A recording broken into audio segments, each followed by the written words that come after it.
darkness, you feel attacked. So you are saying Jeremiah is a native doctor? They are all in the same camp.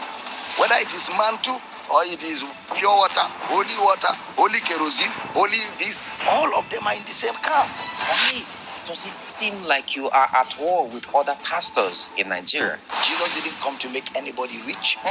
He didn't come to make anybody poor. He came to solve a problem that no human could solve. So what of the people that tell you, my God is not a poor God. My God is not a poor God.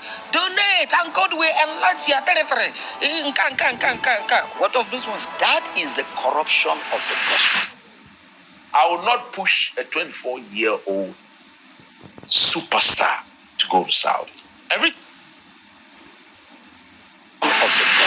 Most people where they go church for Nigeria, now because of what they want from God, they have a prayer request. But when they travel go in the abroad, the thing that they are praying for here, they have it. They now go to church less. You don't go to God to solve your problems. You go to God to relate with God.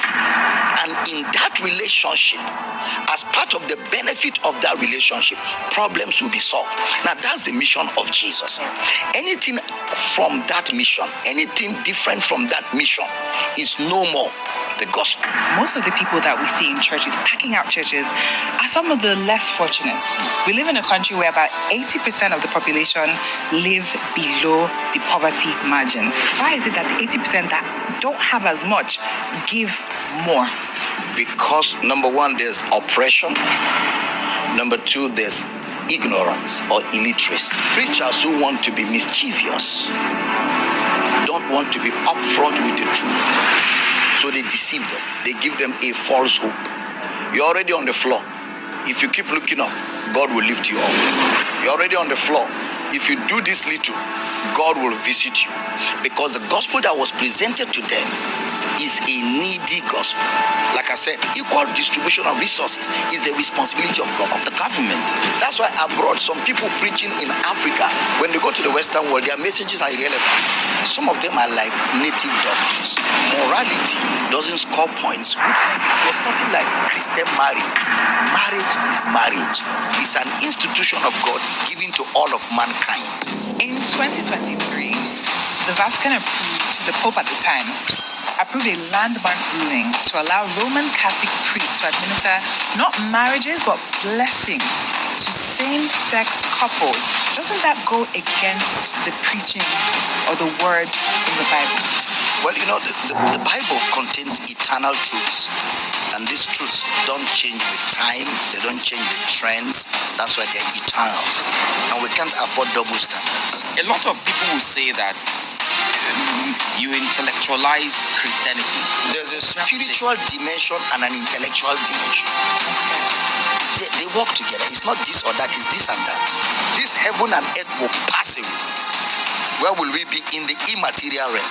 The immaterial realm is a realm where there's no matter, there's no time, there's no distance. So you're an evil spirit now? It's first of all good spirit before evil spirit. Can we knock before marriage? Well, again, when it comes to sex before marriage, usually sex outside the purview of marriage is a sin. To not sleep with her is you honoring her.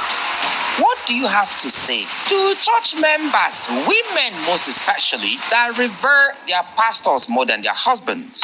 When they are at home, they can talk to them, Emeka, come on, your food is on the dining. But when the pastor comes to them, daddy, I will go. What do you have to say to those? That is out of character, totally out of character. Wives, submit unto your own husbands as the church submits to Christ. Husbands, love your own wives as Christ loved the church. Is heaven real?